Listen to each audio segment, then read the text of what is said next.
ಮರೆಯದೆ subscribe, like, share and comment ಮಾಡಿ, bell button press ಮಾಡಿ. ಹಾಗಲಕಾಯಿ ಗೊಜ್ಜು ತುಂಬ ಸೂಪರಾಗಿದೆ. ಇದನ್ನು ಮಾಡೋದು ಹೇಗೆ ಅಂತ ನೋಡೋಣ.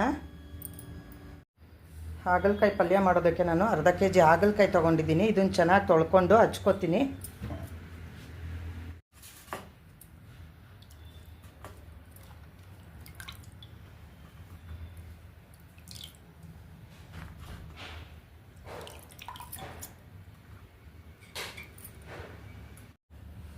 ಹಾಗಲಕಾಯಿನ ಈ ಥರ ಕಡೆ ತೊಟ್ಟ ಎಲ್ಲ ತೆಗೆದು ನೀಟಾಗಿ ಹೆಚ್ಕೋಬೇಕು.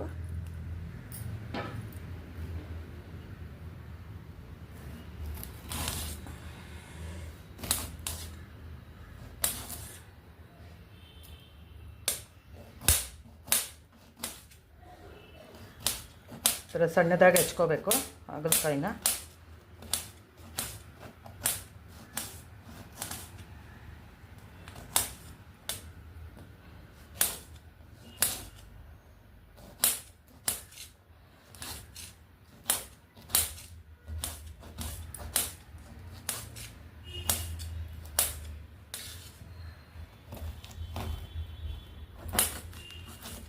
ಇದರೊಳಗಡೆ ಈ ಥರ ಬೀಜ ಇರುತ್ತೆ ಬಲ್ತಿದ್ದು, ಇದನ್ನು ತೆಗೆದು ಹಾಕಬೇಕು. ಇದನ್ನ ಹಾಕೋ ಹಾಗಿಲ್ಲ, ಸಪ್ರೇಟ್ ಮಾಡಬೇಕು. ಇದನ್ನ ತೆಗಿಬೇಕು.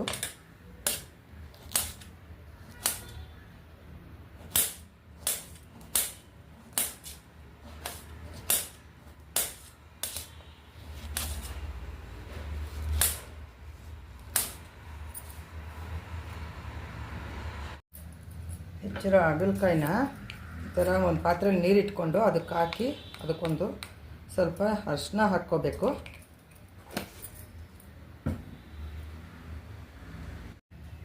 ಹಾಗಲಕಾಯಿ ಎಲ್ಲ ಹಚ್ಚಿದಾಗಿದೆ. ಅದನ್ನು ನೀರಲ್ಲಿ ಹಾಕಿಟ್ಟಿದ್ದೀನಿ. ಅದಕ್ಕೆ ಸ್ವಲ್ಪ ನೀರಿಗೆ ಅರಿಶಿನದ ಪುಡಿ ಹಾಕಿರೋ ನೀರದು.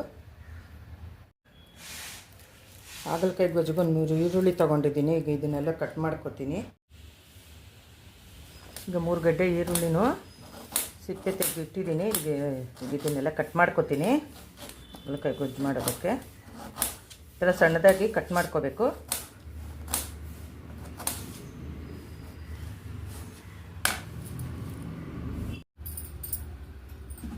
ಹಾಗಲಕಾಯಿ ಗೊಜ್ಜಿಗೆ ಇಟ್ಟಿದ್ದೀನಿ.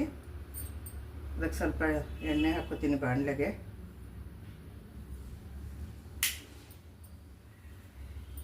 ಎಣ್ಣೆ ಕಾದಿದೆ. ಸಾಸಿವೆ, ಜೀರಿಗೆ,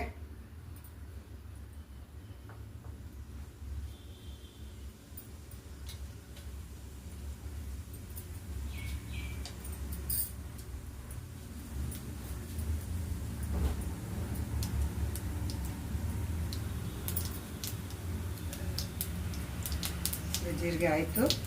ಅದಕ್ಕೆ ಸ್ವಲ್ಪ ಕಟ್ ಮಾಡಿ ಇಟ್ಕೊಂಡಿರೋಂತಹ ಶುಂಠಿ, ಸ್ವಲ್ಪ ಬೆಳ್ಳುಳ್ಳಿ ಕಟ್ ಮಾಡಿ ಇಟ್ಕೊಂಡಿರೋದು, ಸ್ವಲ್ಪ ಕರಿಬೇವು,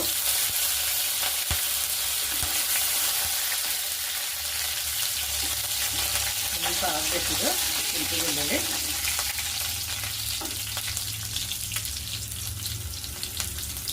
ಈರುಳ್ಳಿ ಹಾಕೋತೀನಿ. ಈರುಳ್ಳಿ ಸಣ್ಣದಾಗಿ ಕಟ್ ಮಾಡಿರೋದು. ಈರುಳ್ಳಿ ಸ್ವಲ್ಪ ಆದಮೇಲೆ ಹಾಗಲಕಾಯಿ ಹಾಕೋತೀನಿ.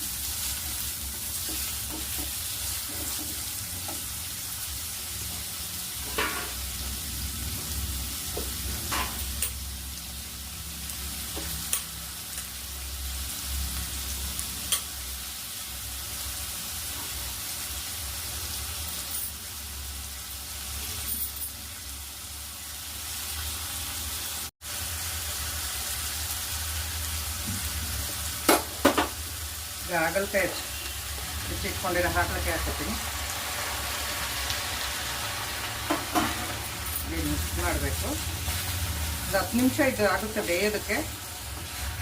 ಹೀಗೆ ಪ್ಲೇಟ್ ಮುಚ್ಚದೇನೆ ಬೇಯಿಸ್ಕೋಬೇಕು. ಇದನ್ನು ಪ್ಲೇಟ್ ಮುಚ್ಚಬಾರ್ದು. ಇದು ಕಹಿ ಎಲ್ಲ ಹೋಗ್ಬೇಕು ಅಂತಂದರೆ ಹೀಗೇ ನಾವು ಓಪನಾಗೆ ಬೇಯಿಸ್ಕೋಬೇಕು. ಪ್ಲೇಟ್ ಮುಚ್ಚೋ ಹಾಗಿಲ್ಲ. ಹಾಗಲಕಾಯಿ ಗೊಜ್ಜಿಗೆ ಕಹಿ ಎಲ್ಲ ಇದರಲ್ಲೇ ಹೋಗುತ್ತೆ, ಆವಿಯಲ್ಲಿ ಕಹಿ ಎಲ್ಲ.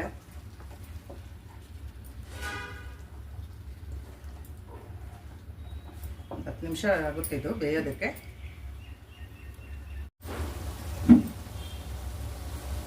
ಹಾಗಲಕಾಯಿ ಬೇಯ್ತಾ ಇದೆ. ಹೀಗೆ ಮಧ್ಯದಲ್ಲಿ ಆಗಾಗ ತಿರುವಿ ಬೇಯಿಸ್ಕೋಬೇಕು, ಇಲ್ಲಾಂದರೆ ತಳ ಹಾಕುತ್ತೆ. ಇನ್ನು ಒಂದು 5 ನಿಮಿಷ ಬೇಯಬೇಕಿದು.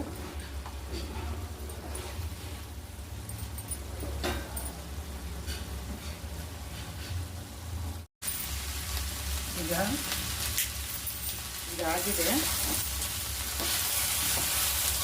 ಅದಕ್ಕೆ ಬೆಂದಿದೆ ಇದು.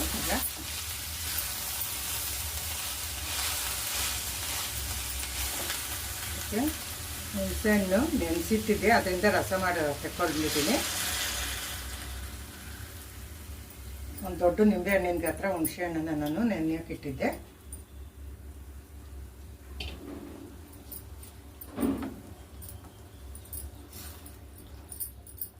ಇದಕ್ಕೆ ಸ್ವಲ್ಪ ಧನಿಯಾ ಪೌಡರು, ಒಂದು ಸ್ಪೂನು ಸಾಂಬಾರಿನ ಪೌಡರು ಹಾಕ್ತಾಯಿದ್ದೀನಿ. ಇದಾಗಿದೆ. ಸ್ವಲ್ಪ ಉಪ್ಪು, ರುಚಿಗೆ ತಕ್ಕಷ್ಟು ಉಪ್ಪು. ಒಂದು 5 ನಿಮಿಷ ಕಾಯಿಲೆ ಇದು.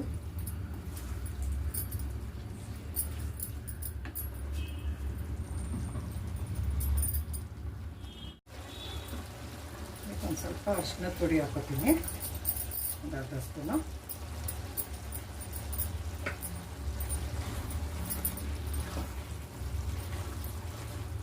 ಹುಣಸೆಹಣ್ಣಿನ ರಸ, ಖಾರದ ಪುಡಿ, ಸಾಂಬಾರು ಪುಡಿ ಎಲ್ಲ ಹಾಕಿರ್ತೀವಲ್ಲ, ಧನಿಯಾ ಪುಡಿ. ಅದಾದಮೇಲೆ ಲಾಸ್ಟ್ಗೆ ಒಂದು 2 ಸ್ಪೂನು ಕುಟ್ಟಿಟ್ಟಿರುವಂಥ ಬೆಲ್ಲ ಹಾಕ್ಕೋಬೇಕು ಇದಕ್ಕೆ, ಕಹಿ ಹೊಡೆಯೋದಕ್ಕೆ.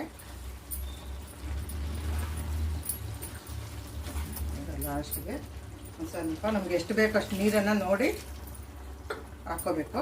ನಾನು ಒಂದು ಅರ್ಧ ಗ್ಲಾಸ್ ಹಾಕಿದ್ದೆ, ಮೊದಲು 1 ಗ್ಲಾಸು, 1.5-2 ಗ್ಲಾಸ್ ನೀರಾದರೆ ಇದಕ್ಕೆ ಮಸ್ತಾಗುತ್ತೆ.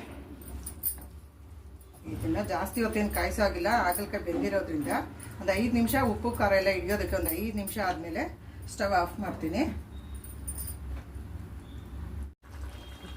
ಇದು ಹಾಗಲಕಾಯಿ ಗೊಜ್ಜು ಆಗಿದೆ. ಇದಕ್ಕೆ ಒಂದು ಸ್ವಲ್ಪ ಕೊತ್ತಂಬರಿ ಸೊಪ್ಪು ಹಾಕೋತೀನಿ, ಹೆಚ್ಚಿಟ್ಟಿರೋ ಕೊತ್ತಂಬರಿ ಸೊಪ್ಪು. ಇದು ಸ್ಟವ್ ಆಫ್ ಮಾಡ್ಕೊತೀನಿ. ಇದು ರೊಟ್ಟಿ, ಚಪಾತಿ, ದೋಸೆ, ಮುದ್ದೆ ಎಲ್ಲದಕ್ಕೂ ಆಗುತ್ತೆ ಗೊಜ್ಜು, ಅನ್ನಕ್ಕೂ ಆಗುತ್ತೆ ಗೊಜ್ಜು.